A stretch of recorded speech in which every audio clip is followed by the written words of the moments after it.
Hello friends. आशा करते हैं आप सभी अच्छे होंगे। Friends, as stated earlier in the previous video कि हम एक नए सीरीज़ के साथ स्टार्ट करने वाले हैं, इंडियन पॉलिटी एंड कॉन्स्टिट्यूशन। तो आप सभी जानते हो कि इंडियन पॉलिटी एंड कॉन्स्टिट्यूशन किसी भी कॉम्पिटिटिव एग्जामिनेशन का कितना इम्पोर्टेंट सिग्निफिकेंट एरिया है ऑफ स्टडी।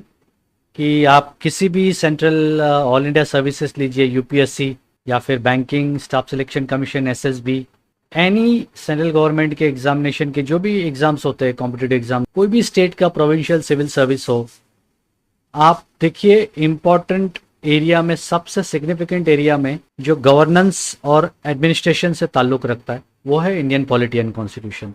तो हम इंडियन पॉलिटी के सीरीज़ में हम स्टार्ट कर रहे हैं आज। फर्स्ट एपिसोड हमारा है, ये है इंडियन पॉलिटी के ऊपर, और फर्स्ट एपिसोड में हम शुरू कर रहे हैं प्रीएम्बल से। तो फ्रेंड्स, प्रीएम्बल इंडियन कॉन्स्टिट्यूशन का एक सिग्निफिकेंट बिगिनिंग है। मतलब मैं ऐसे कहूँगा कि प्रीएम्बल या प्रास्ताविक, ये कॉन्स्टिट्यूशन का वो पहला चैप्टर है जिसके सारांश को आप पढ़कर कॉन्स्टिट्यूशन को फील कर सकते हो। यानी ऐसे कह सकते हैं कि प्रीएम्बल कॉन्स्टिट्यूशन की आत्मा है। It is the soul of the constitution that reflects the principal objective aims and aspirations of our constitution, which our framers of the constituent assembly members have decided, visualized and incorporated।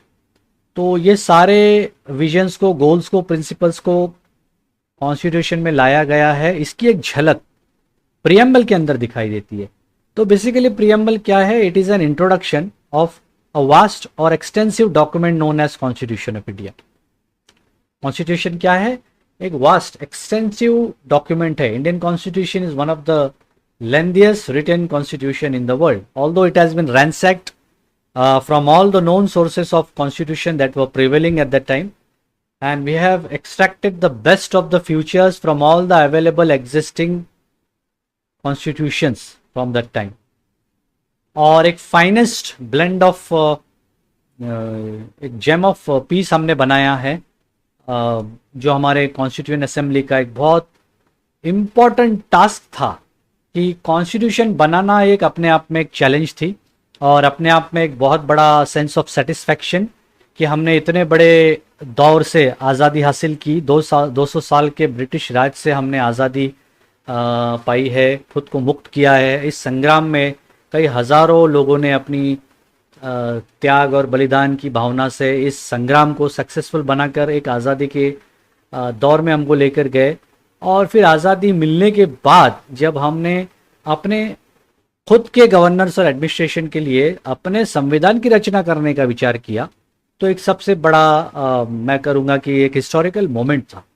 और यही हमारे constituent assembly में जब संविधान बना तो इसमें करीबन 2 साल 11 महीने और तकरीबन 18 दिन इसमें लगे थे। तो तकरीबन 3 साल हम कह सकते हैं कि एक इतना लंबा अरसा ये कॉन्स्टिट्यूशन बनाने में चला गया। अब वही कॉन्स्टिट्यूशन जो इतना बड़ा लेंदी डॉक्यूमेंट है, उसको जब अडॉप्ट किया गया 26 नवंबर 1949 को, तो उसमें 395 आर्टिकल्स, 8 शेड्यूल्स थे ओरिजिनली, और उसके बाद तो बहुत सारे अमेंडमेंट हुए। तो इतने बड़े कॉन्स्टिट्यूशन को समझना at a glance is not possible, but preamble एक वो ऐसा चैप्टर है कि जिसको आप देखते हुए आप संविधान के गहराई का अंदाज़ा लगा सकते हो। तो I would say constitution that is the fundamental law of the country. What does it say? The preamble, What does it say? It enshrines the philosophy and values। तो प्रियम्बल क्या करता है? फिलोसॉफी को दर्शाता है, इसकी नीति मूल्यों को दर्शाता है जो हमने अपने संविधान में रखा था। तो संविधान, कॉन्स्टिट्यूशन, इसकी पूरी आत्मा जो है ये प्रियम्बल है, हम ऐसा कह सकते हैं आसान भाषा में। मान लीजिए आप कोई फिल्म का ट्रेलर देखते हो, टीजर देखते हो, आपको जब पसंद आता है तो थोड़ा आप एक उसका अंदाज़ा लगाते हो, देखने की कोशिश करते हो पूरी तरह, और एक जजमेंट लगा लेते हो कि ये किस टाइप की मूवी होंगी, किस जेनर पे आधारित है, और किस तरीके का इसका एक कंसेप्ट हो सकता है स्टोरी का, एक थीम लाइन आप प्रेडिक्ट कर सकते हो मोटा मोटी। तो ये प्रियम्बल भी एक तरीके से ट्रेलर या टीजर है उस फिल्म का जिसका नाम है संविधान, कॉन्स्टिट्यूशन ऑफ इंडिया।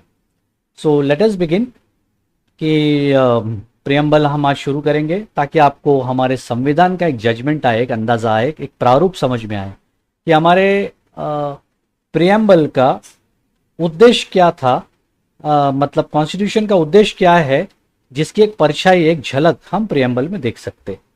तो आप समझ ही गए होंगे कि preamble, pre itself is a subject, कि वो पहले लिखा गया है। और हम ये बहुत इंटरेस्टिंग फैक्ट पर आएंगे कि प्रियम्बल को फाइनली जब ये अडॉप्ट करने से कुछ समय पहले इसका प्रारूप बना था, और इसको लास्ट में हमने ये डिसाइड किया कि प्रियम्बल हम अपने कॉन्स्टिट्यूशन में रखेंगे। बट क्या ये लास्ट में फ्रेम किया गया था एंटायरली इन टोटलिटी? तो नहीं, हमने इस प्रियम्बल का जो प्रारूप है इसको मॉडिफाई करके फाइनली रीशेप करके प्रियम्बल बनाया। बट यही प्रियम्बल उसका हिस्सा है जिसको हम बोलते थे ऑब्जेक्टिव्स रेजोल्यूशन, और जिसको संविधान बनने से पहले ही जब कॉन्स्टिट्यूएंट असेंबली में 13 दिसंबर 1946 को जवाहरलाल नेहरू जी ने प्रपोज किया, when he laid before the constituent assembly the objective resolution, इसमें 8 पॉइंट्स थे जो हमारे संविधान को बनाने से पहले हमने अपने रेजोल्यूशन को, हमारी प्रतिज्ञा को सामने रखा। और ये कॉन्स्टिट्यूएंट असेंबली ने 22 जैन 1947 को अडॉप्ट किया, और यही रेजोल्यूशन इवेंचुअली जाकर कॉन्स्टिट्यूशन को इसने आकार दिया। So the resolution is basically those objectives which eventually shape the constitution through all the subsequent stages, और इसी का मॉडिफाइड फॉर्म को हमने प्रियम्बल में बना दिया। तो बेसिकली प्रियम्बल क्या है? It has acted as a guiding spirit for working of the constitution until now. तो ये एक बहुत बड़ा इंपॉर्टेंट सिग्निफिकेंट एरिया है, एक की पॉइंटर है जो दर्शाता है कि बेसिकली हमारा कॉन्स्टिट्यूशन है क्या। Now coming to the exact structure of preamble of our constitution. So friends, preamble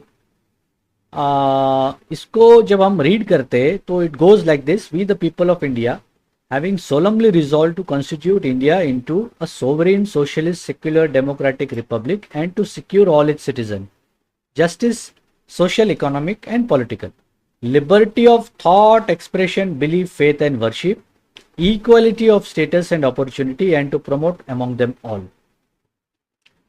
fraternity, assuring the dignity of the individual and the unity and integrity of the nation. In our Constituent Assembly, this 26th day of November 1949, do hereby adopt, enact, and give to ourselves this Constitution. This is exactly is what is known as our preamble of the Constitution. तो friends, ये जो मैंने अभी जो preamble आपके सामने read out किया, तो इसके अंदर क्या क्या फील आता है? तो when you read a preamble, it points out to 3-4 important ingredients. एक तो प्रियम्बल पढ़ने के बाद आपको यह पता चलता है कि हमारे कॉन्स्टिट्यूशन का नेचर क्या है, किस तरीके का कॉन्स्टिट्यूशन है हमारा। तो ये कॉन्स्टिट्यूशन का जो नेचर है ये हमें उन कीवर्ड से पता चलता है, जैसे कि हमारा संविधान, हमारा कॉन्स्टिट्यूशन सोवरेन है, सोशलिस्ट है, सेक्युलर है, डेमोक्रेटिक रिपब्लिक है। तो हमारे देश की जो डेमोक्रेटिक पॉलिटी है वो रिपब्लिकन फॉर्म है। ये की इंग्रेडिएंट्स, ये की पॉइंटर्स हमारे कॉन्स्टिट्यूशन के नेचर को बताते हैं। दूसरा, हमारे कॉन्स्टिट्यूशन का ऑब्जेक्टिव क्या है, हमारा संविधान क्या ऑब्जेक्टिव्स को अचीव करना चाहता है। इस प्रियम्बल में, इसमें, इस प्रास्ताविक में ये मेंशन किया गया है कि हम जस्टिस, लिबर्टी, इक्वलिटी और फ्रैटर्निटी, ये एक लॉन्ग टर्म गोल, ये इंटेग्रल गोल हम कॉन्स्टिट्यूशन के जरिए अचीव करना चाहते हैं through all the institutions of governance and administration. हम जो भी पॉलिसी मैकेनिज्म लाएंगे, जो भी नीति निर्धारित करेंगे, उसमें अल्टीमेटली इन चारों नीति मूल्यों का समावेश होगा: justice, liberty, equality and fraternity. ये हमेशा हमारे देश के संविधान में, हमारे देश की सरकारों में इसका नीति मूल्य हमेशा रहेगा ही रहेगा। ये एक ऑब्जेक्टिव को दर्शाता है। दूसरा एक इम्पॉर्टेंट चीज कि प्रियम्बल की जो एक की एलिमेंट यहाँ पर हम बोलेंगे कि संविधान को बनाने का सूत्र, इसकी अथॉरिटी ये कहाँ से डिराइव की गई है, तो ये किसी लॉ लेजिस्लेशन से नहीं है, बल्कि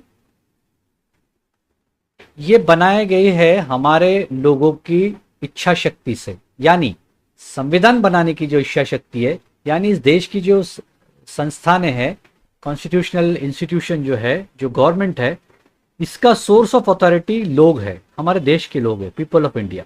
तो इसलिए हमारा संविधान वी द पीपल जो है ये कहलाता है।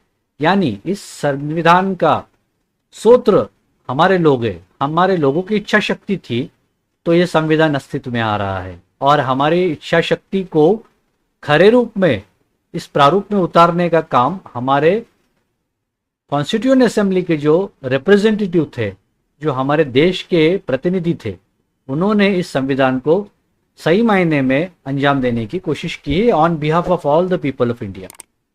तो हमारे कॉन्स्टिट्यूशन का सोर्स और अथॉरिटी हमारे देश के लोग हैं, हम लोग हैं। और इससे पता चलता है कि हमारे संविधान का नेचर क्या है, इसका ऑब्जेक्टिव क्या है, इसकी अथॉरिटी, इसका पावर का सोर्स क्या है। और हमने ये संविधान को अडॉप्ट किया 26 नवंबर 1949। तो ये हमारे प्रास्ताविक में, प्रियम्बल में हमें दिखाई देता है ये एलिमेंट्स। अब जो की शब्द रचना हमने देखी यहाँ पर, sovereign, socialist, secular, democratic, Republic, justice, liberty, equality, fraternity. अब हम इनके बेसिक कंसेप्ट को समझेंगे कि एग्जैक्टली हमारा प्रियम्बल ये क्यों हमें बताता है कि इस तरीके का नेचर ऑफ कॉन्स्टिट्यूशन हमारा है, इस तरीके के एलिमेंट्स हम कॉन्स्टिट्यूशन में इनकारपोरेट करते हैं। हमारे एडमिनिस्ट्रेशन, गवर्नेंस में, हमारे पॉलिसी मेकिंग में ये सारे नीति मूल्यों का समावेश होगा और हम इन्हीं के जरिए हमारे कॉन्स्टिट्यूशन के ऑब्जेक्टिव्स को अचीव करने के, ये हमारी जो आस्था और हमारा जो विश्वास है उसको हम कैसे कार्यान्वित करेंगे, ये हमारे संविधान में अपने प्रियम्बल में दर्शाया हुआ है। तो अब हम समझेंगे कि प्रियम्बल में ये कीवर्ड्स का मीनिंग क्या होता है एक्चुअली। तो सबसे पहले हम आएंगे सोवरेन। अब फ्रेंड्स, एक बहुत इम्पॉर्टेंट चीज़ आपको जो है ये जाननी है कि हम करीबन 200 साल गुलामी में थे ब्रिटिश सरकार के। और जब आज़ादी मिली, अब आज़ादी तो आसानी से नहीं मिली, आप सभी जानते कि कितना संघर्ष किया, कितने प्राणों की आहुति देना पड़ी, तब जाकर बड़े मुश्किल से, मजबूरी में, वर्ल्ड वॉर के खस्ता हालात के बाद शायद ब्रिटिश सरकार की भी पतलून ढीली हो गई। और जब एकाएक सब डोमिनियन कंट्री, जितने भी सबड्यूट कंट्रीज थे जो गुलामी में थे, एकाएक ब्रिटिश गवर्नमेंट के ऊपर प्रेशर आ गया। और कब उनको भी लगा कि उनके रिसोर्सेस, उनकी ऊर्जा, उनकी ताकत कहीं ना कहीं कम पड़ रही है, अब वो पैरेलली सारे चीज़ को संभाल नहीं सकते हैं, तो कहीं ना कहीं फिर गोरों ने, अंग्रेज़ों ने डिसाइड कर लिया कि अब प्रेसिंग सिचुएशन में भारत को स्वतंत्र सौंप देना ये उनके हित में होगा। और वैसे भी उन्होंने जो देश को निचोड़ के खाने का, लूटने का जो कार्यक्रम लगाया था, वो वैसे तो काफ़ी ऑब्जेक्टिव अचीव कर लिया था उन्होंने। बहुत सारे रॉ मटेरियल रिसोर्सेज को इंडिया से एक्सप्लॉइट करके इस सोने की चिड़िया का जो चूसना था खून, और इसके सोने का जो पानी को चूसना था, वो ब्रिटिश सरकार ने कर लिया था उस ज़माने में।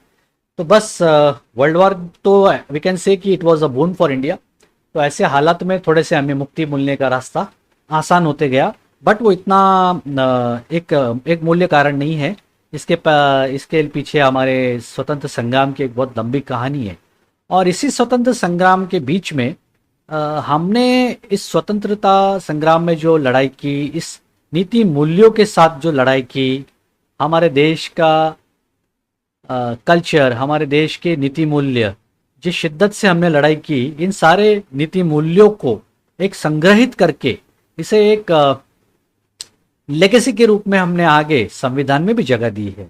और यही है सबसे इम्पोर्टेंट चीज़ जो हमने हमारे संग्राम से, हमारे लड़ाई से सीखा। हमें आज़ादी मिलने के बाद हमने जो सपनों का देश, हमारे अपने सपनों का देश, एक लिबरेटेड कंट्री का जो विजन हमने देखा, कि उसको जो सपनों का देश जो चलाना है आज़ादी पाने के बाद, तो उन्हें किन मूल्यों पर चलाना है। तो ये एक बहुत इंटरेस्टिंग चीज़ है, इसलिए हमारे प्रियम्बल में वो सारी बातें यहाँ पर की पॉइंट्स मेंशन की गई है। अब उन की पॉइंट्स को हम इलेबोरेटली समझने की कोशिश करेंगे। तो फ्रेंड्स, ये जानना ज़रूरी है कि हमारे प्रियम्बल के अंदर जो की पॉइंट्स है, की वर्ड्स है, इनका कंसेप्चुअल क्लैरिटी आपके पास होना बहुत ज़रूरी है। तो विल बिगिन विद दिस। तो प्रियम्बल में एक क्रोनोलॉजिकल ऑर्डर में हम चलेंगे कि सबसे पहले मान लीजिए सोवरेन। सो एग्जैक्टली सोवरेन होता क्या है?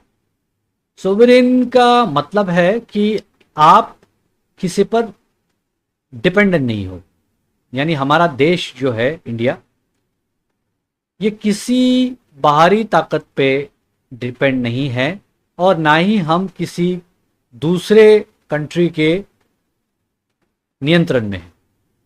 किसी भी तरीके से हम किसी भी कंट्री के, किसी भी नेशन के डोमिनेंट नहीं है। तो डोमिनेंट जब हम आज़ाद हुए थे थ्रू इंडियन इंडिपेंडेंस एक्ट 1947, तो उस वक्त हम सोवेरेन थे क्या? तो हम सोवेरेन नहीं थे तभी। हम 15 अगस्त 1947 को हम आज़ादी का दिन मनाते हैं, 15 अगस्त। बट 15 अगस्त से लेकर 26 जनवरी 1950 तक हम सोवेरेन नहीं थे, हम डोमिनेंट थे, डोमिनेंट ऑफ ब्रिटिश कॉमनवेल्थ। तो सोवेरेन हम 26 जनवरी 1950 के बाद सोवेरेन हुए। अब सोवेरेन बनने के बाद क्या हुआ कि हमने हमारे देश के सारे निर्णय, सारे डिसीजंस अपने देश की सरकारों ने ही लिया एक तरफा। इसमें कोई भी बाहरी ताकत का, मान लीजिए कोई कॉमनवेल्थ का, यूनाइटेड नेशन का, कोई भी हमारे पॉलिसी फॉर्मुलेशन में कोई भी इन्फ्लुएंस किसी भी तरीके का नहीं था। कोई भी एक्सटर्नल एजेंसी का यहाँ पर कोई रोल नहीं था। हमें कोई भी अपने तरीके से बाहरी या अंतर्गत तरीके से, इंटरनली एक्सटर्नली, कोई भी हमें, कोई अथॉरिटी हमें नियंत्रित नहीं कर रही थी। यानी हमारा कंडक्ट, हमारे जो अफेयर्स है देश के अंतर्गत, या हमारे देश के फॉरेन अफेयर्स भी जो बाहर भी है, वो हमारे देश की सरकार के निर्णय के हिसाब से हो रहा था। That means it was totally a free conduct of performing our own national affairs, internally and externally. तो sovereign in the sense totally independent of any external और इंटरनल कंट्रोल। तो आपको ये समझ में आया है। दूसरी बात, जैसे मैंने बताया कि 1949 में हमने कॉमनवेल्थ का मेंबरशिप लिया था और वो कंटिन्यू हो रहा था। तब बहुत सारा एप्रीहेंशन भी था कि क्या इस तरीके से क्या हम अपनी सोवेनिटी को सरेंडर कर रहे, गिव अप कर रहे। तो एक एप्रीहेंशन था, तो जिसमें कॉन्स्टिट्यूशन असेंबली में पंडित जवाहरलाल नेहरू ने इसको एक्सप्लेन भी किया था कि नहीं, हम किसी भी तरीके से हमारी सोवेनिटी का त्याग नहीं कर रहे। बस हम किसी कॉमनवेल्थ का अलायंस इसलिए रह रहे कि टोटली आइसोलेशन में रहना in the emerging global community. जबकि आप देखेंगे कि यूएनओ, एक लीग ऑफ नेशन, तो ऑलरेडी वो अस्तित्व में आ चुका था तभी। तो कैसे भी ऐसे डेवलपिंग ग्लोबल कम्युनिटी में इंडिया के लिए, इंडिया के हित में ये सही नहीं था कि आइसोलेटेड रहना। तो एक सेंस ऑफ सिक्योरिटी, एक सेंस ऑफ कंफर्ट को देखते हुए ही हमने कॉमनवेल्थ की मेंबरशिप को कंटिन्यू किया। तो अलायंस रखने से हमारी सोवेरेनिटी पे कोई भी तरीके का, किसी भी तरीके का कोई भी इन्फ्लुएंस नहीं आया। तो यानी कि हमारे कॉमनवेल्थ की मेंबरशिप एक एक्स्ट्रा कॉन्स्टिट्यूशनल जो एफिलिएशन थी या एलिगेंस थी, हम ऐसे बोल सकते हैं, जिससे हमारी सोवेरेनिटी पे कोई भी प्रभाव नहीं आया। एक सबसे इम्पॉर्टेंट हम इसको ये कह सकते हैं कि ये एक फीचर है। और इसमें बहुत अप्रीहेंशन थे कॉन्स्टिट्यूएंट असेंबली में, तो नेहरू जी ने इसको 1949 में क्लियर भी कर दिया था कि हमने तो पूर्ण स्वराज होने का शपथ तो बहुत पहले ले लिया था। अब जब स्वराज मिला है तो हम थोड़ी ना इतने आसानी से उसको ये त्याग देंगे। और ऐसे भी कोई अलायंस या एफिलिएशन से हमारे नेशन का इंडिपेंडेंस तो ख़त्म नहीं हो जाता है मेयरली किसी अलायंस करने से किसी कंट्री के साथ।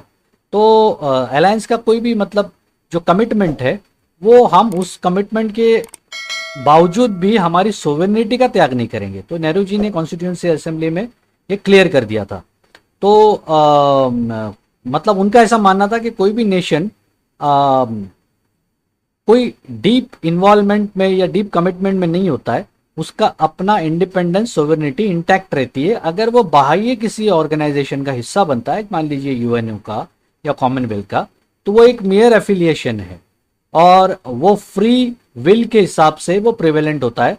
यानी हमको जब चाहे हम वहाँ से एग्जिट कर सकते हैं, वो हमारी जो है वो डिसीजन मेकिंग कैपेसिटी वो हमारे हाथों में होती है। तो सोवेनिटी को बहुत सारे अप्रीशिएशंस को कॉन्स्टिट्यूएंट असेंबली में दूर भी किया और इसको ऐसा बताया गया था कि it was an agreement by free will to be terminated by free will. ये एक इम्पॉर्टेंट चीज़ और एस्पेक्ट है। तो सोवेनिटी से रिलेटेड आपको अगर ये आता है तो आप उसमें बोल सकते हो कि sovereignty means that the country is not dependent और neither a dominion of any other nation as it is an independent totally independent state, तो जिसको कोई अथॉरिटी कंट्रोल या रेगुलेट नहीं करती। जैसे एग्जांपल आरबीआई क्या करती है, हमारी मॉनेटरी पॉलिसी बनाती है। तो आरबीआई को क्या आईएमएफ से पूछना पड़ता है कि हम भारत सरकार के विनिमय को या मॉनेटरी पॉलिसी को रेगुलेट कर रहे हैं, तो आप जो पॉलिसी हमने डिसाइड की है फाइनेंस मिनिस्ट्री के कंसल्टेशन के साथ, अभी हम उसको प्रोमलगेट करने से पहले हम ये अप्रूवल के लिए आपके पास भेज रहे हैं। कहीं पर भी आरबीआई इस तरीके से आईएमएफ से या कोई भी फाइनेंशियल इंस्टीट्यूशन से बाहर से कोई अप्रूवल या कोई कंसेंट लेती नहीं है। RBI is free independent sovereign body in India to decide the authority and scope of its own work. तो ये भारत का एक अविभाज्य अंग है। RBI is a part of government of India, एक इंडिपेंडेंट बॉडी है मॉनेटरी जो पॉलिसी रेगुलेट करती है। तो यहाँ पर हम इंडिपेंडेंट डिसीजंस लेते हैं। हमारे कोई भी फाइनेंशियल डिसीजंस, हमारे कोई भी foreign affairs related policy making decision at cabinet level कि भारत अपने अंतर्राष्ट्रीय संबंधों को कैसे एडमिनिस्ट्रेट करेगा, ये भी हम उस व्यक्ति के साथ या उस कंट्री के साथ हम उनसे अपनी पॉलिसी फॉर्मुलेट करने का कोई भी प्री अप्रूवल या कोई प्री कंसेंट लेते नहीं है। बस हमको परफॉर्म करना है, उसका नीति निर्धारित हम करते हैं कि उसका रेगुलेटरी फ्रेमवर्क क्या होगा, और बस जिस कंट्री के साथ हमको जो बेसिक फ्रेमवर्क रखा हुआ है उसके तहत हमारे संबंधों को आगे बढ़ाने का हम प्रयास करते हैं। तो ग्लोबली भी जब ये हम कोई एडमिनिस्ट्रेशन करते हैं पॉलिसी मेकिंग, तो it will be by our own free will to be regulated by our own free will. तो ये चीज़ को आप समझ लीजिए। तो सोवरेनिटी कहीं से भी आपका इंडिपेंडेंस को प्रभावित नहीं होने देती। It's totally a free independent state which is free to make its own policy making decisions internally and externally। तो आई होप कि आपका सोवेनिटी जो है वो क्लियर है। कमिंग टू सोशलिस्ट, तो फ्रेंड्स सोशलिस्ट जब हम देखते हैं तो हमारे मन में बात आती है कि रशिया, जर्मनी, ये जो सोशलिस्ट डोमिनेटेड कंट्री थी इसकी। बट क्या हमारा सोशलिज्म ऐसा है क्या? Totally not. First thing, socialist means हम गांधीयन प्रिंसिपल से प्रभावित थे। हमारी डेमोक्रेसी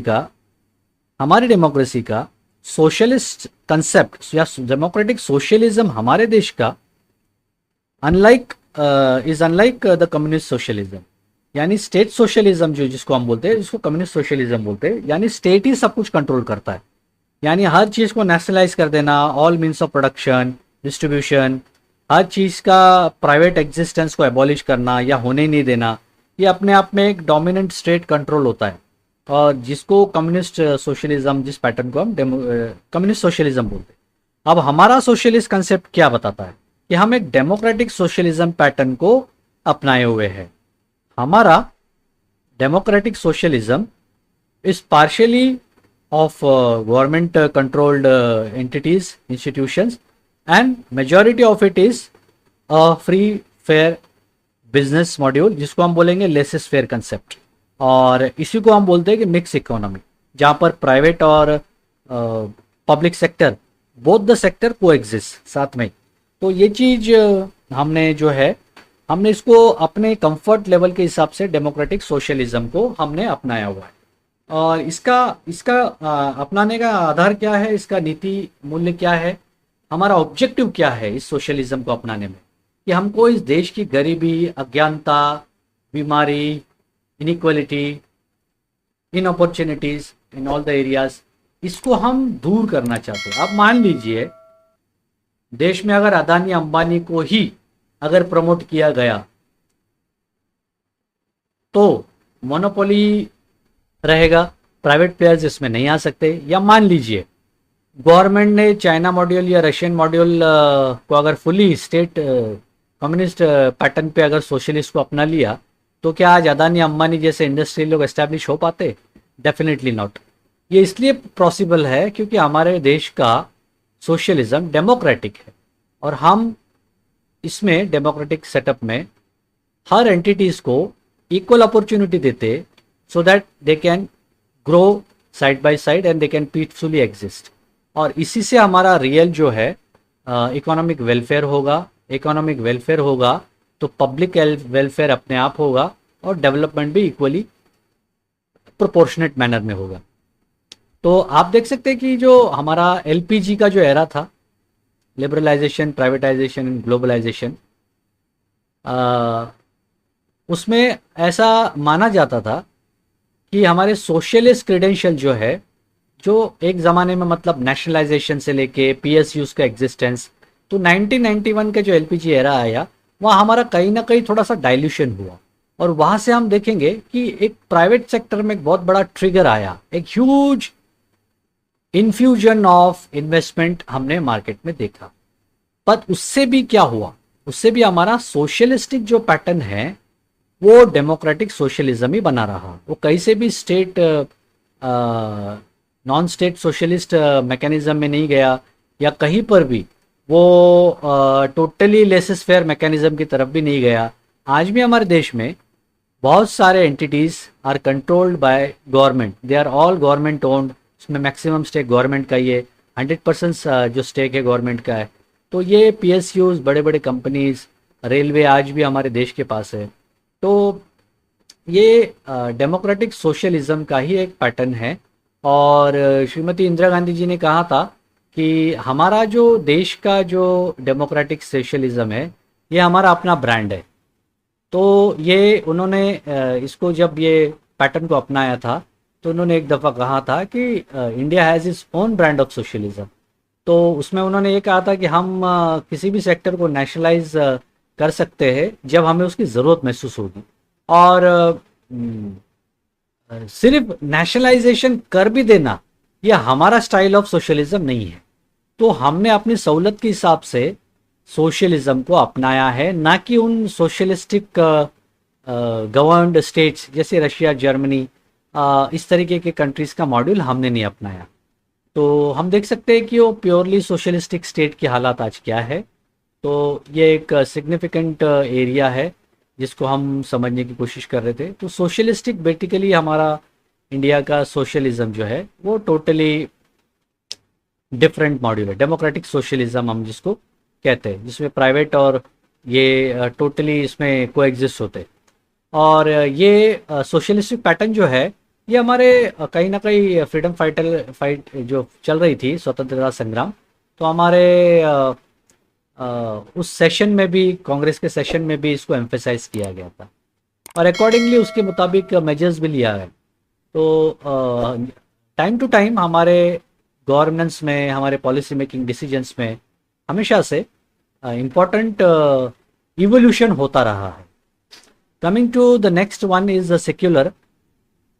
फ्रेंड्स, सेक्युलर का मीनिंग ये नहीं है कि हमारा देश किसी धर्म को नहीं मानता, किसी मज़हब को नहीं मानता, बल्कि हमने अपने स्वतंत्रता संग्राम में मुस्लिम लीग का इतिहास देखा है। एक रेडिकल माइंडसेट से, थियोक्रेटिक माइंडसेट से जो मूवमेंट हुआ, जिसने आगे चल के पाकिस्तान की डिमांड को रेस की और थियोक्रेटिक मॉडल ऑफ स्टेट को अपना लिया, उस देश की दुर्दशा क्या है हम सब जानते हैं। तो अपने ये सारे एक्सपीरियंस को देखते हुए इंडिया ने हमेशा से ये बेहतर सोचा था कि हम एक ऐसे सेकुलर स्टेट के कंसेप्ट को रखेंगे जिसमें हमारे देश के सभी धर्म मज़हब को पीसफुली एग्जिस्ट करने का इक्वल अपॉर्चुनिटी मिले। यानी कोई भी व्यक्ति इस देश का नागरिक, इस देश में रहने वाला व्यक्ति किसी भी धर्म संप्रदाय से जुड़ा हो, वो अपनी आस्था का केंद्र बिंदु किसी को भी मानता हो, वो इक्वल अपॉर्चुनिटी है उसके पास कि उस धर्म का वो प्रसार कर सके, वो प्रीच कर सके, प्रोफेस कर सके। देश को, इस स्टेट को उससे कोई आपत्ति नहीं है। तो हमारा जो बेसिकली मॉड्यूल जो है बहुत बहुत बार ऐसे कॉनोटेशन होता है कि हमारा सेक्युलरिज्म नेगेटिव कंसेप्ट है। I would say not at all. हमारा देश का जो सेक्युलरिज्म है it's complementary, you would say it has a positive connotation. और इसमें हमारा सेक्युलरिज्म बाकी सारे धर्म को, मज़हब को और उसके मानने वाले लोगों को इक्वल अपॉर्चुनिटी देता है। और साथ में मैं ये क्यों बोल रहा हूँ कि हमारा सेक्युलरिज्म पॉजिटिव कॉनोटेशन रखता है, क्योंकि हमारे देश ने अपने सरकार को, अपने स्टेट को किसी भी धर्म से, मज़हब से विशिष्ट रूप से नहीं जोड़ा है। यानी our country has not affiliated itself in any particular religion, neither it owes any religion allegiance to any particular religion। और इसमें क्या किया है कि ये इंडिविजुअली हर एक का अपना प्राइवेट अफेयर है, ये उनके अपने आस्था का प्रश्न है और अपनी उनकी फ्रीडम और लिबर्टी का प्रश्न है कि वो किस धर्म की प्रसार करना चाहते या किस धर्म में अपना वो आस्था रखना चाहते। और जो भी धर्म का करे फ्री रिलीजियस प्रोपोगेशन के लिए उन्होंने अपने फ्रीडम ऑफ रिलीजन को फंडामेंटली प्रोटेक्ट किया है थ्रू आर्टिकल 25, 26, 27, 28। इसका मतलब सभी धर्म के लोग यहाँ पीसफुली कोएग्जिस्ट होते हैं। यही है हमारा secularism. Secularism in totally a very positive mindset, in a very positive manner our country has given opportunity for all the religions to prevail simultaneously in a peaceful harmonious coexisting manner. तो एक सबसे सुंदर तरीके से हम बंधुभाव देख सकते हैं हमारे देश में, कि हमारे देश में हिंदू, मुस्लिम, सिख, ईसाई, बुद्धिस्ट सभी तबके के लोग हैं, पारसी, ज़ोरास्ट्रियंस जिसको हम कहते हैं, सभी लोगों के यहाँ पर अस्तित्व की हम मौजूदगी देख सकते हैं। और हमारे देश में किसी भी संप्रदाय का, किसी भी धर्म का कोई भी स्ट्रेंथ हो, इरिस्पेक्टिव ऑफ दैट, कोई संख्या मायने नहीं रखती है, इरिस्पेक्टिव ऑफ दैट वो हर मजहब को इक्वली देखते विद इक्वल स्टेटस। और हर रिलीजन को स्टेट मॉरली सपोर्ट देता है, लीगली सपोर्ट नहीं देता है। ये एक सबसे इंपॉर्टेंट एलिमेंट हमको यहाँ देखना है। तो our secularism is basically has a positive connotation. तो ये हो गया सेक्युलरिज्म। डेमोक्रेटिक, अभी डेमोक्रेटी जो है, demo means a Greek word democracy. इसका मतलब होता है demo means people and cracy means rule. तो it is a rule of people. Which people? Common people like us, we the people. तो हमारे लोगों की लोकतंत्र प्रणाली जिसको हम कहते हैं डेमोक्रेसी। और डेमोक्रेसी हमारे देश में दो तरीके की, देश में नहीं, हमारे इस कंटेम्पररी वर्ल्ड में दो तरीके की है, डायरेक्ट और इनडायरेक्ट। डायरेक्ट आप देख सकते हैं स्विट्जरलैंड वगैरह में जहाँ डायरेक्ट इलेक्शंस होते हैं थ्रू रेफरेंडम्स एंड अदर थिंग्स। और हमारे देश का जो बेसिकली होता है वो इनडायरेक्ट तरीके की डेमोक्रेसी है। यानी हमारे यहाँ इलेक्शंस होते हैं, हम अपने लोक प्रतिनिधियों को चुनते हैं under representation of people's act 1950 and 1951। उसका रेगुलेटरी फ्रेमवर्क है। उसके तहत लोकसभा के, विधानसभा के, राज्यसभा के इलेक्शंस होते। सामान्य व्यक्ति जो किसी बेसिक मिनिमम क्वालिफिकेशन क्राइटेरिया को फुलफिल करता हो वो उसमें कॉन्टेस्ट कर सकता है और इलेक्शन लड़के लेजिस्लेटिव बॉडी में रिप्रेजेंट कर सकता है अपने मतदार क्षेत्र को, कॉन्स्टिट्यूंसी को, और वहाँ जाकर लेजिस्लेटिव प्रोसेस का हिस्सा बनता है। तो हमारे यहाँ का इंडिया का जो मॉड्यूल है इनडायरेक्ट डेमोक्रेसी, मतलब हम डायरेक्टली किसी को डायरेक्टली चुनकर नहीं भेजते, हम लोगों के थ्रू उन्हें चुन के संसद विधानसभा में भेजते। तो ये है हमारा इनडायरेक्टली। तो ये जो मेथड है ये हमारे देश में अपनाई गई है। और इसमें ऐसा है कि डायरेक्ट डेमोक्रेसी में जो और बाकी कंट्रीज़ में होते हैं इसके कुछ अलग अलग मैकेनिज्म है। Referendum, initiative, recall, plebiscite. Plebiscite एक जनरली कभी एक पब्लिक क्वेश्चन होता है जिसको पुट किया जाता है लोगों के साथ और लोग उसमें एक जनरल वोटिंग करके डिसाइड करते। और ये हमारे देश में ये मैकेनिज्म नहीं है। ये स्विट्जरलैंड वगैरह बाकी वेस्टर्न कंट्रीज़ में इस तरीके का मॉड्यूल अपनाया जाता है। और डेमोक्रेसी को हम रियल सेंस में बोलेंगे हमारे देश की, it is a representative democracy, जिसको हम बोलेंगे कि पार्लियामेंट्री फॉर्म और प्रेसिडेंशियल फॉर्म में है। तो ये आप देखते होंगे कि प्रेसिडेंशियल इलेक्शंस का भी लोकसभा की तरह इसका इलेक्शन नहीं होता है। जो सांसद जो संविधान का हिस्सा है ऑलरेडी और जो विधानसभा के लोग हैं, वो इनडायरेक्ट इलेक्शंस के जरिए through system of proportional representation हम इन्हें इलेक्ट करते हैं और वही व्यक्ति हमारे देश का राष्ट्रपति बनता है, प्रेसिडेंट बनता है। तो ये हो गया इनडायरेक्ट तरीके से इलेक्शन होना। और हमारा देश का संविधान हमें रिप्रेजेंटेटिव पार्लियामेंट्री डेमोक्रेसी के लिए एक स्कोप देता है, जिसके अंदर हमारे जो एग्जीक्यूटिव संस्थानें हैं, यानी हमारे जो इलेक्टेड लोग हैं जो किसी भी एग्जीक्यूटिव पोस्टिंग पर जाते हैं, जैसे मंत्री बन जाते हैं, पॉलिसी मेकिंग डिसीजंस मेकर बन जाते हैं और देश को चलाते हैं, तो they are actually answerable to the legislature. तो हमारी डेमोक्रेसी का जो हिस्सा है वो पार्लियामेंट्री डेमोक्रेसी को प्रमोट करती है। बट यहाँ पर एग्जीक्यूटिव कंट्रोल जो है वो रिस्पॉन्सिबल है लेजिस्लेचर को, यानी executive control is vested in the hands of parliament. तो ये जानने वाली बात है। और जो भी पॉलिसी एक्शंस होते उसकी सारी लाइबिलिटी कलेक्टिवली और individually lies with the parliament, और उनका जो दायित्व होता है वो संसद के प्रति, पार्लियामेंट के प्रति होता है। और डेमोक्रेसी में हमारे यहाँ पर सबसे इम्पॉर्टेंट होता है कि डेमोक्रेसी का पैटर्न यदि सक्सेसफुल होता है तो हमारे पास आज की डेट में एडल्ट फ्रेंचाइज है। जैसे 18 साल के ऊपर के कोई भी भारत के नागरिक हमारे देश के इलेक्शन में वोटर बन के वोटिंग दे के हमारे लोगों को चुन सकते हैं, इस प्रक्रिया में हिस्सा ले सकते हैं, जिसको हम बोलते हैं यूनिवर्सल एडल्ट फ्रेंचाइज। और हमारे इलेक्शंस तो आप सभी जानते हैं कि पीरियडिकली होते हैं हर 5 साल में, बीट असेंबली, लोकसभा, जनरल इलेक्शंस और ज़िला परिषद, इस तरीके के local election, local body elections ये होते हैं, म्यूनसिपल कॉरपोरेशन, काउंसिल। तो ये सारी जो प्रक्रिया होती है इसमें हम एडल्ट फ्रेंचाइज के जरिए इलेक्शंस करते हैं। पहले क्या था दोस्तों, ब्रिटिश ज़माने के टाइम पे एक इकोनॉमिक स्टेटस रखने वाला व्यक्ति, कुछ क्वालिफिकेशंस होते थे, वही इलेक्शन में वोटिंग करते थे और वही लोग को एक लिमिटेड फ्रेंचाइज मिला हुआ था। तो हिंदुस्तान जब भी सोवरेन हुआ, आज़ाद हुआ, तो हमने अपने सभी लोगों को वोटिंग का अधिकार दिया, जिसको आज हम देख सकते हैं कि आज हमारे देश के इलेक्शन जो हो सकते, हम जितने भी देखते हैं elections, it's like a festive moment. एक ग्रैंड स्केल पे ये फेस्टिवल होता है हमारे इलेक्शंस का। And this is something very amazing कि इतना बड़े पैमाने पर इलेक्शन होना और उसको कंडक्ट करना इलेक्शन कमीशन के थ्रू, ये साधारण बात नहीं है।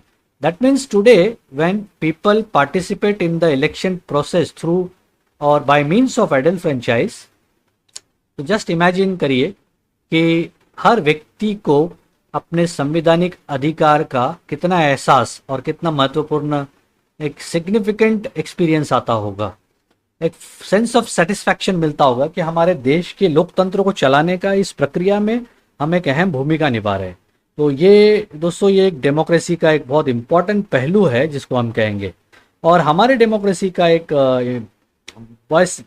बेस्ट फीचर ये होगा कि हमारे डेमोक्रेसी में हमें रूल ऑफ लॉ ये प्राइमरीली एस्टैब्लिश करना है कि यानी देश का सारा संविधान, सारा शिष्टाचार ये एक रूल के तरफ चलेगा, एक रूल की तरफ चलेगा, एक नियम की तरफ चलेगा। और बिना नियम के कोई संस्थान, कोई इंस्टीट्यूशन, कोई डिपार्टमेंट नहीं चल सकता है। हमारे इस डेमोक्रेसी को इंटैक्ट रखने के लिए हमारे इस डेमोक्रेसी में न्याय प्रणाली की एक इंडिपेंडेंट, स्वतंत्र प्रणाली है, जिसको हम इंडिपेंडेंट जुडिशरी बोलते हैं। और यहाँ पर कहीं पर भी हमने अपने देश में डेमोक्रेसी में डिस्क्रिमिनेशन या किसी भी तरीके का भेदभाव हमने आने नहीं दिया आज तक। हमारे संविधान में भी इसके लिए कोई जगह नहीं रखी और हमारे प्रैक्टिसिंग पॉलिसी मेकिंग में भी इसके लिए कोई जगह नहीं रखी। तो ये हमारे इंडियन पॉलिटी का एक बहुत इम्पॉर्टेंट डेमोक्रेटिक फीचर है, हम जिसको कहेंगे। तो फ्रेंड्स, डेमोक्रेटिक सब्जेक्ट शब्द डेमोक्रेटिक या डेमोक्रेसी हमारे प्रियम्बल में होना, इसका एक वाइडर पर्सपेक्टिव है, ब्रॉडर सेंस में हम इसको बोलेंगे कि इसमें सिर्फ पॉलिटिकल डेमोक्रेसी होना काफ़ी नहीं है। जैसे डॉक्टर भीमराव अंबेडकर जी ने कहा था अपने कॉन्स्टिट्यूशन असेंबली के स्पीच में, जस्ट एडॉप्ट करने से, कॉन्स्टिट्यूशन एडॉप्ट करने से एक दिन पहले, कि मेयरली पॉलिटिकल डेमोक्रेसी होने से कोई उपयोग नहीं है, कोई फायदा नहीं है। इसके साथ सामाजिक और आर्थिक डेमोक्रेसी जब तक नहीं होगी, हमारे डेमोक्रेसी का होना कोई मायने नहीं रखता है। तो डेमोक्रेसी का हमारा यहाँ पर सिग्निफिकेंस है, इंटीग्रल वे में हम इसको देखते हैं। हमारी डेमोक्रेसी पॉलिटिकल, इकोनॉमिक और सोशल, ये तीनों एरियाज ऑफ एग्जिस्टेंस जो है हमारे लोगों का, इसको कवर अप करती है। पॉलिटिकल डेमोक्रेसी ऐसा वो माना जाता था, ये तब तक ही रहेगी जब तक सोशल इकोनॉमिक साथ में चलते रहेंगे। पॉलिटिकल डेमोक्रेसी में यदि हम लोगों का सामाजिक और आर्थिक लोकतंत्र का अस्तित्व को बनाए नहीं रखेंगे तो हमारे पॉलिटिकल डेमोक्रेसी का होना ना होना एक समान। अब सोशल और इकोनॉमिक, इस दोनों शब्द पर हम आते हैं कि what exactly is social democracy. यानी सोशल डेमोक्रेसी मीन्स एक ऐसा जीवन जीने का तरीका जिसमें हमारे पास व्यक्तिगत स्वातंत्र हो, समानता हो और बंधुभाव हो। यानी it means our social democracy means the recognition of our rights of expressing liberty, getting the right of equality and maintaining fraternity at the same time। तो ये प्रिंसिपल जो हमारे प्रियम्बल में दिखते हैं, लिबर्टी, इक्वलिटी एंड फ्रैटर्निटी, ये French revolution से प्रेरित किए गए जो नीति मूल्य है, हमने वहां से लिए।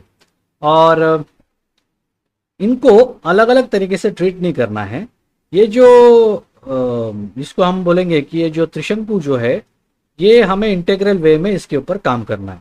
और ये एक इंटेग्रल प्रोसेस है, एक इंटेग्रल हिस्सा है जो हम हमारे पॉलिसी मेकिंग में इसको अपनाएंगे, इसको ध्यान में रखते हुए हमारे नीतियों को आगे लेके चलेंगे। तभी जाकर हमारे इस प्रियम्बल के, इस संविधान के मूल उद्देश्यों को हम साकार कर पाएंगे। यहाँ से कोई भी यदि कोई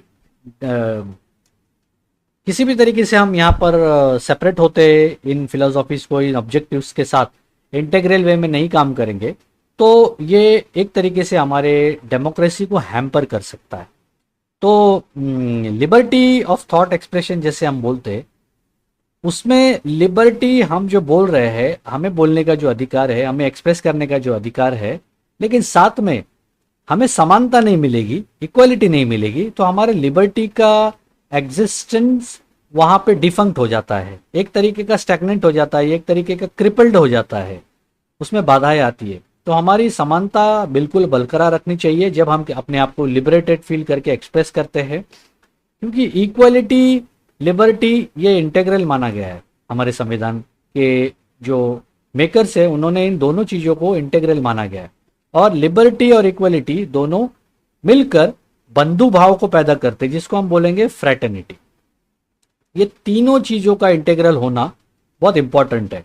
अदरवाइज ये इंडिविजुअली जब चलेंगे, इंडिविजुअल इनिशिएटिव पे, तो हम हमारे लॉन्ग टर्म ऑब्जेक्टिव को अचीव नहीं कर पाएंगे। तो ये एक बहुत इंपॉर्टेंट चीज़ है जो हमारे डेमोक्रेसी को हाईलाइट करता है। और इसका एक ब्रॉडर कोनोटेशन है, ब्रॉडर पर्सपेक्टिव है जो हम इसको कह सकते हैं। इसीलिए सुप्रीम कोर्ट ने कहा था कि हमारा constitution envisions to establish an egalitarian social order rendering to every citizen social, economic and political justice in social and economic democracy of Bharat Republic. तो एक बहुत इंपॉर्टेंट चीज को एम्फेसाइज करता है सुप्रीम कोर्ट भी। और प्रियम्बल का दोस्तों यही तो एक सबसे इंपॉर्टेंट पार्ट होता है कि हमारे प्रियम्बल में वो नीति मूल्य को दर्शाया गया है कि कभी कभी खुद सुप्रीम कोर्ट भी किसी कंफ्यूजन में आ जाता है या किसी ऐसे स्टेट ऑफ माइंड में आ जाता है कि उन्हें कभी कभी इंटरप्रिटेशन करना पड़ता है। तो एक तरीके से हम कहेंगे कि तब बहुत सारे डिस्क्रिशंस, बहुत सारे कंसेप्ट्स को इन्वोक करना पड़ता है। और ऐसे समय में सुप्रीम कोर्ट हमारे प्रियम्बल का सहारा लेते, तो ताकि उनको ये प्रियम्बल को इन्वोक करके हमारे कुछ कंसेप्ट्स को लॉजिकली कंक्लूड करके उसमें ड्यू डिलिजेंस के साथ में उसमें निर्णय देते हैं। तो प्रियम्बल को time to time supreme court ने रेफर किया है वाइल डिलीवरिंग मेनी जजमेंट्स। और बहुत टाइम ऐसे भी हुआ है कि सुप्रीम कोर्ट के एवोल्यूशन से, बहुत सारे जजमेंट से हमारे देश में जो स्टैटिक जो लॉज बनते थे एक ज़माने में, मतलब जो प्रक्रिया हमारी लेजिस्लेशन में होती है, उसको स्टैटिक्स बनने के बाद जब इन्फोर्स हो जाते हैं, एनेक्टमेंट हो जाता है उसका, बहुत बार ऐसा होता है कि जब भी किसी कॉन्फ्लिक्ट एरिया में सुप्रीम कोर्ट या जुडिशरी बहुत सारे लैक्यूनस को आइडेंटिफाई करके प्लग इन करती है और उसको रेक्टिफाई करके अपने जजमेंट्स के ज़रिए बहुत सारे अमेंडमेंट्स लाती है, वो एक तरीके से वो भी एक सोर्स ऑफ लेजिस्लेशन हो जाता है। तो दो तरीके से हमारे देश में लेजिस्लेशन बनता है, एक तो ड्राफ्ट बिल जो एक्ट बन जाता है, जिसको प्रारूप मिलके एक्ट बन जाता है, और एक हमारे जुडिशरी से आने वाले निर्णय, ये भी एक एक्ट का काम करते हैं।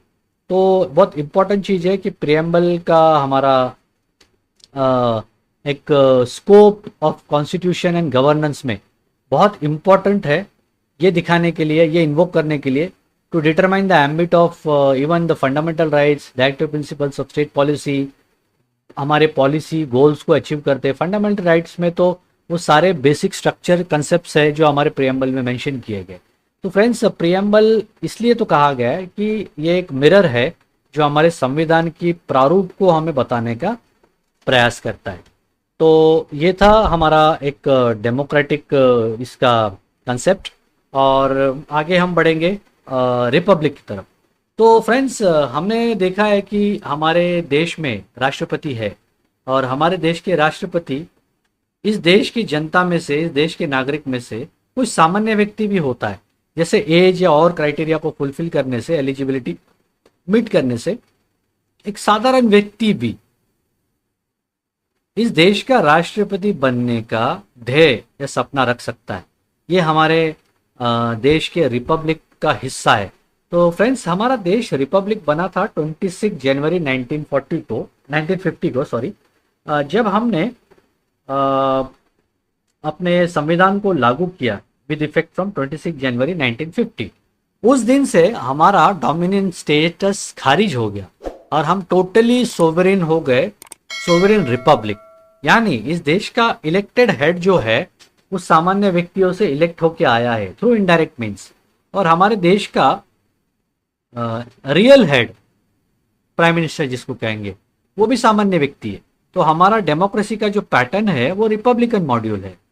और ये रिपब्लिक में क्या होता है कि हमारा Republic in the real sense a true republican democracy wherein the head of the state has been elected by the people themselves, unlike the monarchical government जहाँ पर हेरिडिटरीली या राजा या रानी कोई नॉमिनल हेड होता है क्राउन का।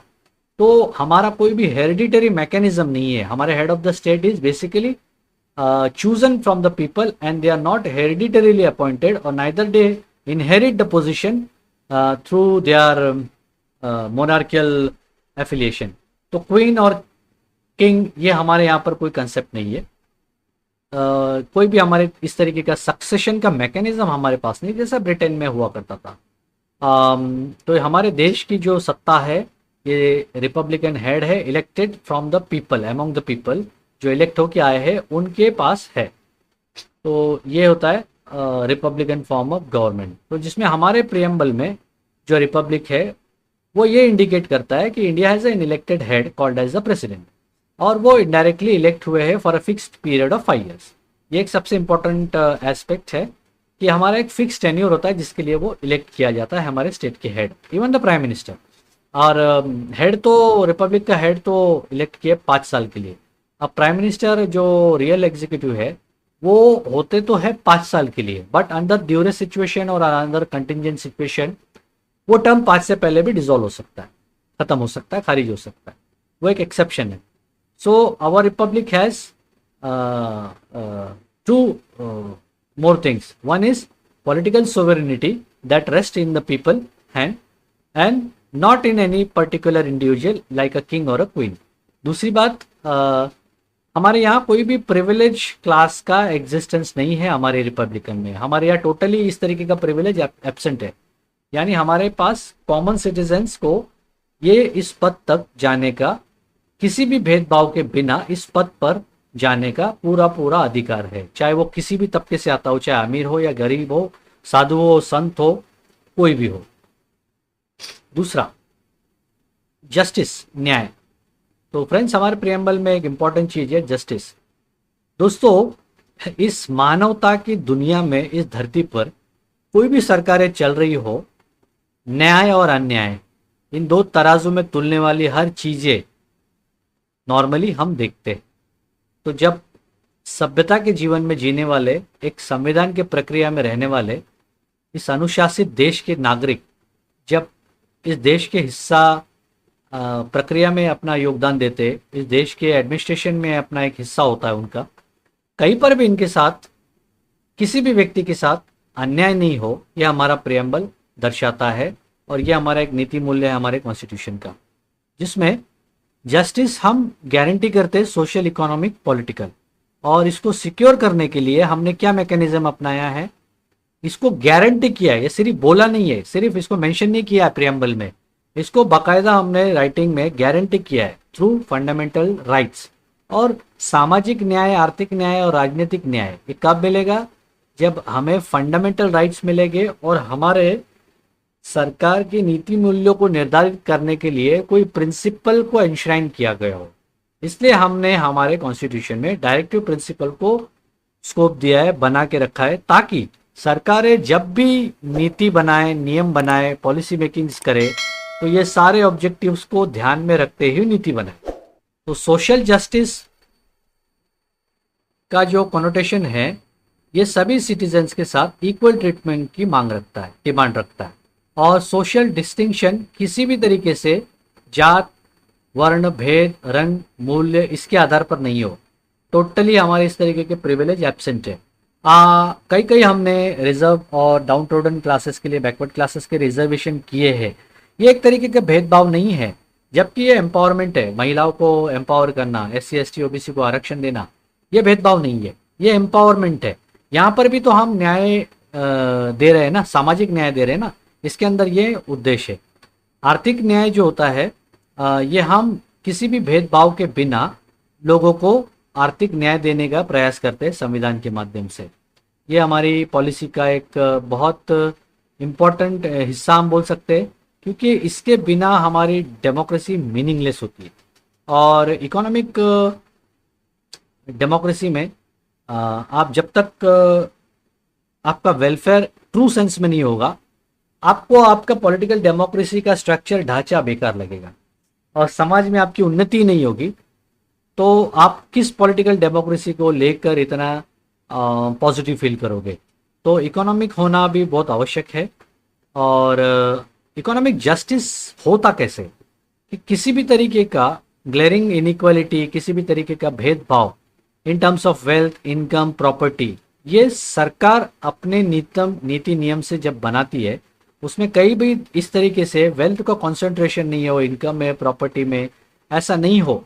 जो व्यक्ति अपने प्रयासों से ऐसा हासिल करना चाहता है, उसके लिए फ्री एंड फेयर एटमॉस्फेयर होता है। वो अपनी क्षमता, अपने स्किल से इन सारों चीज़ों को अचीव कर सकता है। सरकार किसी के पक्ष में अन्याय नहीं कर सकती।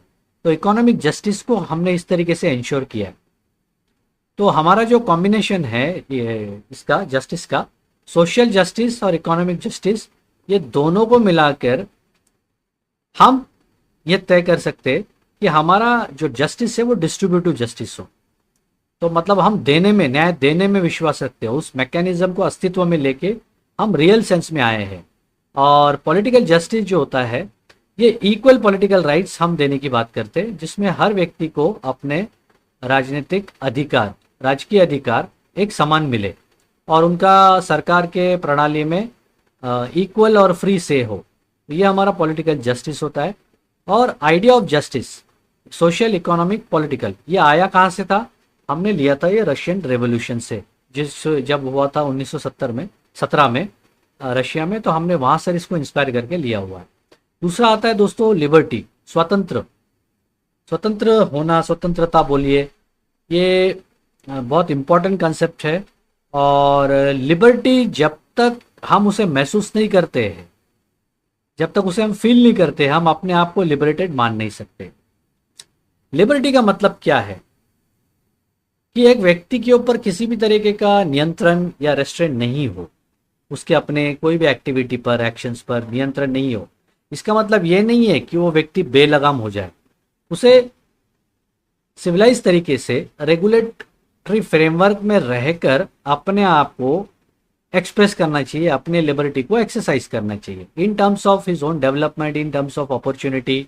एक व्यक्ति को इंडिविजुअल लेवल पर अपने पर्सनालिटी डेवलपमेंट के लिए, अपने डेवलपमेंट के लिए, सामाजिक राजनीतिक उन्नति के लिए बिना किसी नियंत्रण के प्रयास करने से उसका व्यक्तिमत्व विकास, उसका सामाजिक आर्थिक विकास होगा। यहाँ पर कोई भी बाधा उसके ऊपर नहीं होगी, इसकी गारंटी हमारा संविधान देता है। हमारा प्रियम्बल ये सिक्योर करना चाहता है हमारे सारे देश के नागरिकों को लिबर्टी ऑफ क्या, आपके विचार को आप एक्सप्रेस कर सको, आपके विश्वास को, आस्था को आप ये कर सके हो, आप अपने आस्था का केंद्र बिंदु में जिस भी धर्म समुदाय को प्रोफेस करना चाहो, प्रीच करना चाहे, आपके ऊपर कोई नियंत्रण नहीं है।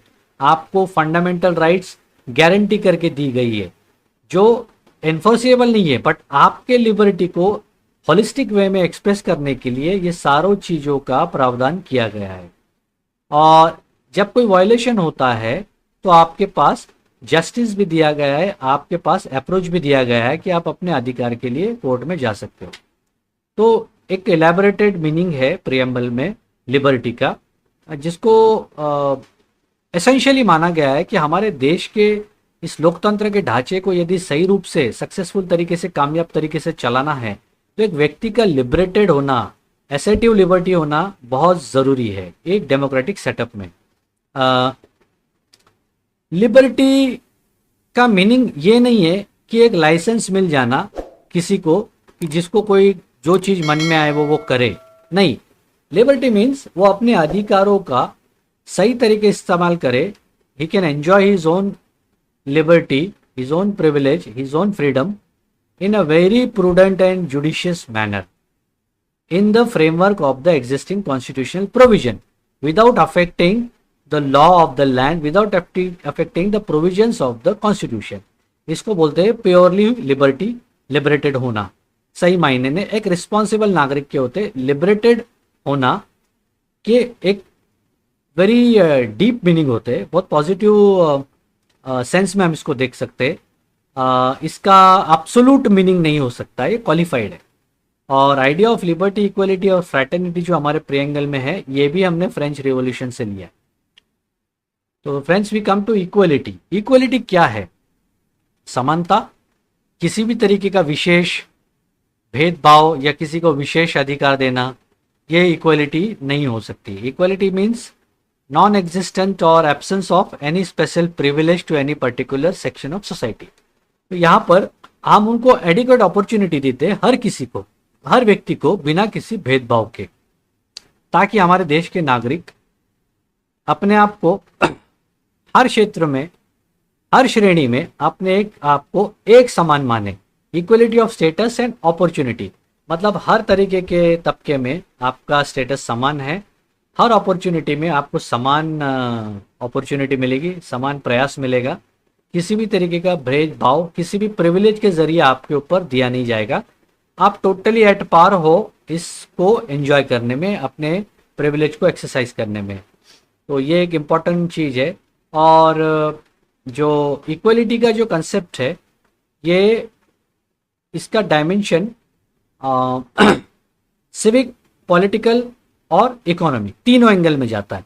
हर तीनों क्षेत्र में उसका इक्वलिटी होना चाहिए। मतलब ऐसे नहीं कि राजनीति में किसी को प्रिविलेज दे दिया, सोसाइटी में उसको सप्रेस करके रखा है और आर्थिक रूप से उसको कंगाल बना के रखा है, नंगा करके रखा है, तो वैसे नहीं चलता। It has a holistic meaning that the equal status, the principle of equality has embraced all the three areas, all the three domains, civic, political and economic।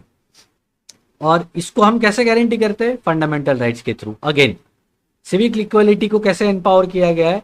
Article 14 equality before लिया, यानी समाज में हर नागरिक का, हर उस कानून के सामने वो एक समान होगा। कानून हर किसी को एक समान देखेगा।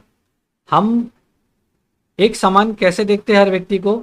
आर्टिकल 15 में किसी भी तरीके का धार्मिक तरीके से हमने प्रतिबंध लगाया है किसी भी व्यक्ति के साथ भेदभाव religious, race, caste, sex, place of birth के आधार पे नहीं होगा।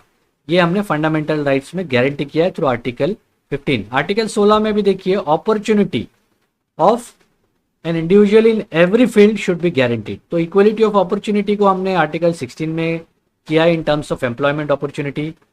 भेदभाव, छूत अछूतता, ये तो छोड़ ही दीजिए, आर्टिकल 17 में टोटली एबॉलिश कर दिया गया है। एबॉलिशन ऑफ टाइटल, कोई honour except with the consent of the state, कोई प्रेसिडेंट किसी को ऑनर करे, पद्मश्री, पद्म भूषण, भारत रत्न, ये एक्सेप्शन छोड़ने के बाद कोई किसी को कोई ऑनर से, टाइटल से नहीं समर्पित करेगा या वो जाना जाएगा। तो एबोलिशन ऑफ टाइटल को ऑलरेडी 18 किया। तो एक तरीके से हमने एक समानता के प्रिंसिपल पे हर इंस्टीट्यूशन में, हर सिस्टम को लाने का प्रयास किया है, ये एक चीज़ है। और कोई भी पर्सन इलेक्टोरल रोल में आने के लिए एलिजिबल नहीं होगा। हमारे आइडल फ्रेंचाइज को वो सही मायने में तब वो इस्तेमाल कर पाएगा जब उसको इक्वल अपॉर्चुनिटी मिलेगा कि वो अपने डेमोक्रेसी में इलेक्टोरल प्रोसेस का एक रेगुलर हिस्सा बने, अपना योगदान दे। तो उसको वो इलेक्टोरल रोल में आने के लिए इलेक्शन कमीशन में किसी भी धर्म मज़हब के आधार पे, जात धर्म के आधार पर, लिंग वर्ण भेद के आधार पे उसको भेदभाव करके रेस्ट्रिक्ट नहीं किया गया अंडर आर्टिकल 325। हमारे लोकसभा, स्टेट असेंबली के इसमें जो भी इलेक्शंस होते तो हमारे कॉन्स्टिट्यूशन ने अंडर आर्टिकल 326 आइडेंट फ्रेंचाइज को इंटैक्ट रखा है। हमारे इकोनॉमिक सोशल जस्टिस को एम्पावर करने के लिए, वेलफेयर के लिए directive principles of state policy को एंश्राइन किया गया है। और इसमें भी मेल, फीमेल, पुरुष, स्त्री, हर किसी को इक्वली देखा गया है। तो ये आर्टिकल 39 में भी इक्वलिटी का हम देख सकते हैं इन टर्म्स ऑफ लाइवलीहुड एंड पे। तो इक्वलिटी को हमने बहुत अच्छे तरीके से होलिस्टिक वे में विद अ वाइडर कॉन्नोटेशन क्लियर किया है। फ्रैटर्निटी, बंधुता, ब्रदरहुड, ब्रदरहुड का मतलब ये नहीं कि भाई लोगों के लिए और बहनों के लिए नहीं है, तो इसमें बहन भाई सभी आ जाते हैं। बंधु भाव मतलब प्रेम भावना, भाईचारा इस देश में बरकरार रहे। हमारे कॉन्स्टिट्यूशन फ्लैटर्नी को इंश्राइन करता है और भाईचारे को प्रमोट करता है। तो the constitution promotes the feeling of fraternity by system of single citizenship. मतलब आप इस देश के नागरिक हो, चाहे आप किसी भी राज्य के हो, देश में कहीं पर भी जाते हो, आप इस देश के सिटीजनशिप को सिंगली कैरी करते हो। और आप कहीं पर भी जाते हो तो आपका उनसे कनेक्टिविटी, दूसरे स्टेट का इंटरस्टेट मूवमेंट, आप कहीं पर भी जाते हो तो आपको कोई बाहरी व्यक्ति नहीं बोलेगा, आपको भारत देश का नागरिक ही बोलेगा। इससे क्या होता है, इससे एक बंधु भाव की भावना पैदा होती है मन में। और फ्रैटर्निटी को हमने एंशाइन किया गया है क्योंकि जब तक बंधु भाव नहीं होगा, वास्तविकता में सही मायने में वेलफेयर नहीं होगा। हम अपने डेवलपमेंट को, वेलफेयर को सही तरीके से फील नहीं कर पाएंगे, एक्सपीरियंस नहीं कर पाएंगे। हिंसा होगी, भाईचारा नहीं होगा, तो हम अपने विकास को, हमारे डेवलपमेंट के, वेलफेयर के कंसेप्ट को एक तरीके से कॉम्प्रोमाइज कर देंगे, बाधित कर देंगे और अपने आप की प्रगति को कुंठित कर देंगे। तो ये एक बहुत इंपॉर्टेंट चीज़ है फ्रैटर्निटी कि बंधुभाव होना चाहिए, हर तबके में होना चाहिए, हर मज़हब में होना चाहिए, हर सेक्शन ऑफ सोसाइटी में होना चाहिए, हर भाषा में होना चाहिए। Linguistic, religious, regional, sectoral diversity, सभी में बंधुभाव होना चाहिए, तभी जाके फ्रैटर्निटी को सही मायने में हम अचीव कर पाएंगे।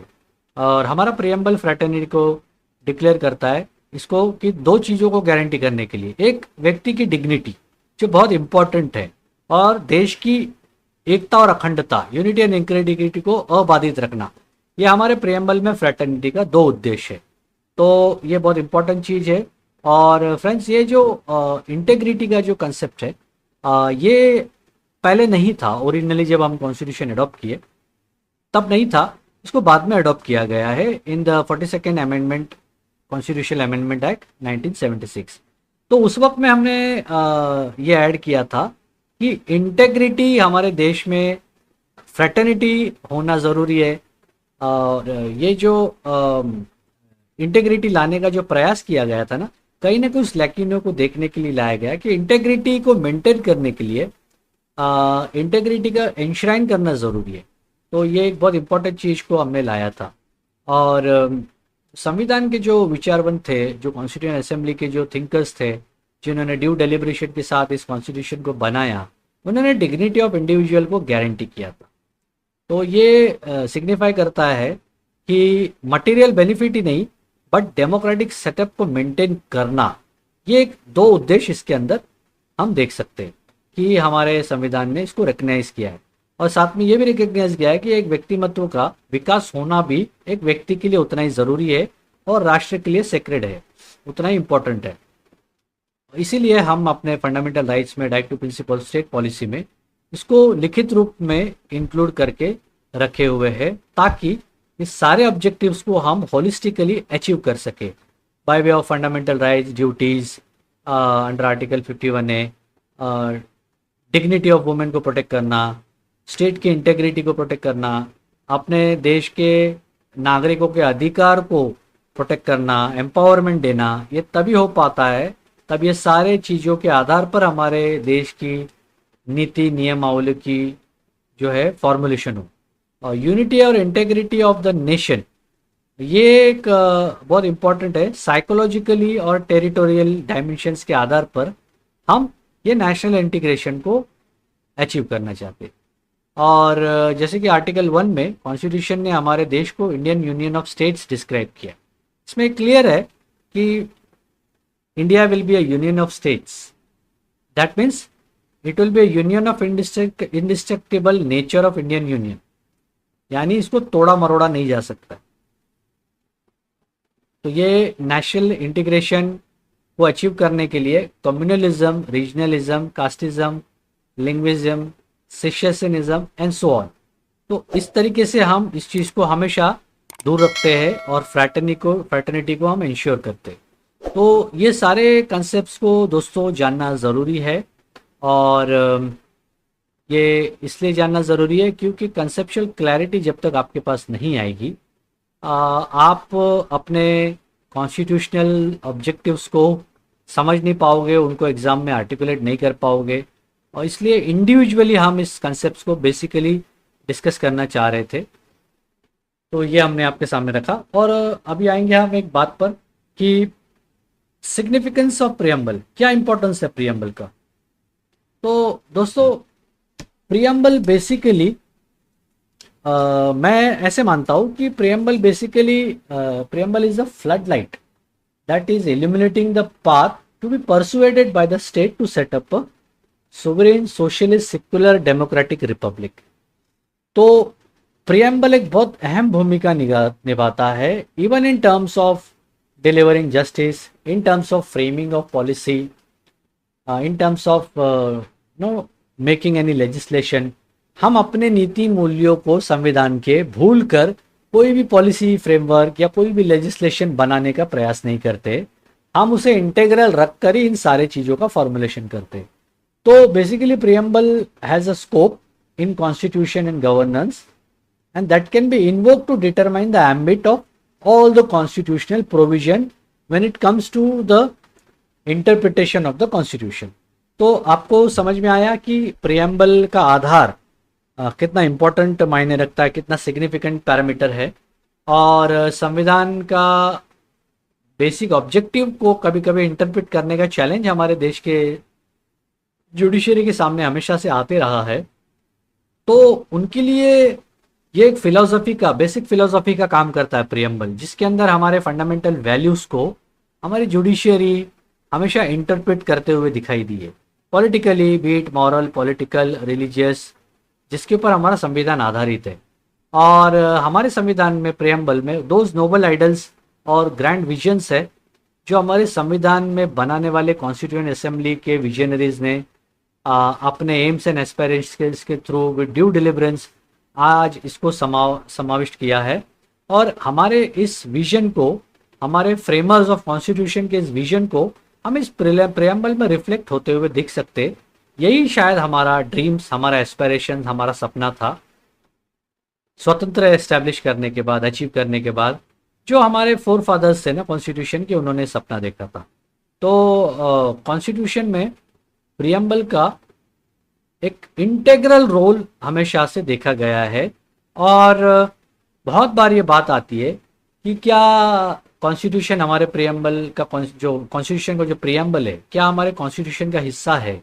आज भी दोस्तों बहुत स्टूडेंट्स कंफ्यूज हो जाते हैं एग्जामिनेशन में ये तय करने में कि प्रियम्बल कॉन्स्टिट्यूशन का हिस्सा है कि नहीं। तो आज हम इस बात को, इस सच्चाई को उजागर करेंगे आपके सामने कि बिल्कुल कॉन्स्टिट्यूशन का हिस्सा प्रियम्बल है। और कुछ ऐसे इंसिडेंट्स हुए थे इससे पहले कि जहाँ पर ऐसा सुप्रीम कोर्ट को भी लगा था कि preamble is not a part of constitution, but subsequent level पे जब हमारे इवन जुडिशरी का भी इवोल्यूशन हो रहा था, तो कहीं ना कहीं हमने देखा कि इवोल्यूशन के इस फंक्शन में जब इतना मेच्योर्ड, इतना डेवलप नहीं था जुडिशरी, तो अपने गलतियों से सीख सीख कर अपने ही जजमेंट्स को रिव्यू करते हुए हमने अपने आने वाले दिनों में जुडिशरी के माध्यम से, बहुत सारे जजमेंट के माध्यम से एक इवोल्यूशनरी कंट्रीब्यूशन लाया जुडिशरी में। और उसके ज़रिए बहुत सारे करेक्टिव स्टेप्स लेकर हमने अपने original objectives of the constitution इनको अचीव करने का प्रयास किया है in a sincere judicious manner. तो coming to the point, preamble constitution का हिस्सा है क्या? अब 1960 में बेरुबारी यूनियन का जो हुआ था, बेरुबारी यूनियन बोले तो वेस्ट बंगाल के जो बॉर्डर एरियाज है, जो टेरिटोरियल डिस्प्यूटेड थी, जिसको हम एक्सचेंज करना चाह रहे थे, तो यहाँ पर एक थोड़ा डिस्प्यूट आया था जिसमें एक लिटिगेशन हुआ था, बेरुबारी यूनियन केस। तो उसमें ये आर्गुमेंट हुआ था कि प्रियम्बल जब भी डिफेंस काउंसिल ने इसको काउंटर आर्गुमेंट में ये बात रखी थी कि preamble is not a part of the constitution as it was not the part of the original framework of constitution drafting mechanism. तो इस बात को लेकर थोड़ा सा एम्बिग्यूटी आ गया था और probably even the judiciary succumbed to the concept of believing कि yes the preamble was not the part of constitution. तो वहां पर एक जजमेंट ये दिखाया था कि नहीं, प्रियम्बल कॉन्स्टिट्यूशन का हिस्सा नहीं है, although it enshrines the objectives of the constitution which is quite helpful, but since it is not a part of constitution, thus under article 368 it cannot be amended। और आर्टिकल 360 के purview से भी preamble को दूर रखा गया। फिर subsequent stage में Keshavananda Bharati 1973 versus state of Kerala, इस केस में सुप्रीम कोर्ट को अपनी पुरानी गलती या खामियाजा जो खामियां हुई थी उसका अंदाजा हो गया और उन्होंने एक ड्रॉबैक को आइडेंटिफाई किया कि प्रियम्बल में जो प्रिंसिपल्स गोल्स बताए गए हैं, तो बेसिकली प्रियम्बल आया लास्ट में ऐड करके उसको शुरू में एंटर कर दिया गया, प्रीफेस में जोड़ दिया गया। बट प्रियम्बल कैसे बना था?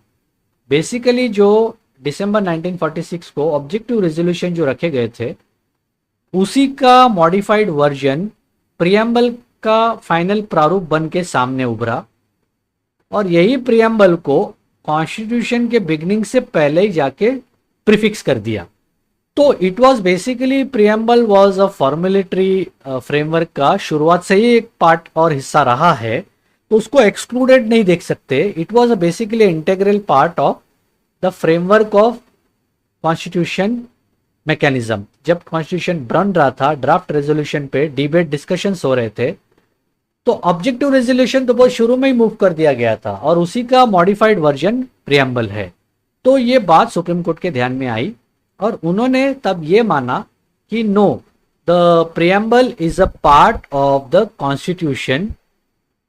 तो ये उन्होंने बोल दिया कि सुप्रीम कोर्ट ने अपने निर्णय में ये एंडोर्स कर दिया कि preamble is a part of constitution. जो पहले उन्होंने बेरुबारी यूनियन केस 1960 में ये गलती होने की वजह से उसे नहीं माना था, बट 1973 में उन्होंने अपने अर्लियर ओपिनियन को रिव्यू करते हुए वो ओरिजिनल ऑर्डर को रिजेक्ट कर दिया और ये बता दिया कि preamble is part of the constitution. और उसमें यह भी बताया गया केशवानंद भारती केस में कि सिर्फ पार्टी नहीं है, बहुत इंपॉर्टेंट हिस्सा है, एक्सट्रीम सिग्निफिकेंट पोर्शन है कॉन्स्टिट्यूशन का, जिसको हमेशा से रीड और इंटरप्रेट किया जा सकता है in light of grand nobles and visions of our constitution. तो वहाँ पर इन्होंने ये एक्सप्रेस किया था ये ओपिनियन में, और उसके बाद में 1995 के केस में, LIC ऑफ इंडिया केस में भी ये इसको एम्फेसाइज किया गया है कि it is a part and parcel of constitution, preamble, and basically it is an integral part. Integral मतलब वो अविभाज्य अंग है कॉन्स्टिट्यूशन का, जिसे किसी भी तरीके से चेंज नहीं किया जा सकता है। और अमेंडेबिलिटी की जो बात आई थी, तो subject to basic feature of the constitution, the article 360 has a scope irrespective of any feature of the constitution except restricting the freedom of amendment in article 368, restricting the freedom कि वो basic framework को touch नहीं कर सकती है, basic structure को touch नहीं कर सकती है। ये क्लॉज उसमें ऐड हो गया था, बट सुप्रीम कोर्ट ने अपने इन तीनों जजमेंट्स में ये क्लियर कर दिया था कि yes, preamble is a part of constitution. और अभी आप क्लियर हो गए इस बात से कि preamble is a part of constitution. अब जब भी MCQ में आए या कन्वेंशनल वे में आए प्रियम्बल के ऊपर, तो ऑलवेज राइट कि yes, the preamble is an integral part of the constitution. But एक चीज ये भी याद रखना, प्रियम्बल लेजिस्लेचर का किसी भी तरीके का सूत्र नहीं है। It is not a symbol of source of power और authority by any means. Symbol of power, authority, source जो है वो लोग है, भारत के लोग हैं, वी द पीपल है। तो यहाँ पर प्रियम्बल का एक थोड़ा सा लिमिटेशन है, बट एज एंड व्हेन एक गाइडिंग लाइट की तरह प्रियम्बल को देखा गया है वाइल इंटरप्रेटिंग द कॉन्स्टिट्यूशन। और प्रियम्बल नॉन जस्टिसिएबल है, नॉन एनफोर्सिएबल है, वो सब एक गाइडिंग प्रिंसिपल का काम करते हैं। और ये एक इम्पॉर्टेंट चीज़ हम कंक्लूड कर रहे थे कि इनफैक्ट आपको ये क्लियर करने के लिए, ताकि आपका कन्विक्शन स्ट्रांग हो जाए कि प्रियम्बल आपका कितना इम्पोर्टेंट हिस्सा है और it's an integral part of the constitution. तो आपको समझ में आया है एक तरीके से कि हम प्रियम्बल पे डिटेल वे में क्यों डिस्कशन कर रहे थे, ताकि आपको एक क्लैरिटी आ जाए और आपके पास एक कंसेप्चुअल बेस प्रिपेयर हो, फ्रेमवर्क प्रिपेयर हो, जिसके आधार पर अपने आने वाले क्वेश्चंस को आप टैकल कर सके हो। Hope friends you like the topic on preamble. If you have any queries you can please do right on it. और आने वाले बहुत जल्दी हम अपने नेक्स्ट एपिसोड में as committed we will meet in our new episode with a new topic on Indian polity that is more important, significant from the examination point of view, and we wish that those who are going to appear for an examination in the upcoming days, we wish you very good luck. Those friends who have not subscribed yet, please do subscribe our channel for all the regular updates, and those who have been regular subscriber, we thank you from the bottom of our heart for keeping us motivated and giving us that necessary energy and enthusiasm so that we can make good contents before you. And do like, share, and give us your feedback from time to time. Jai Hind, Jai Bharat. Thank you.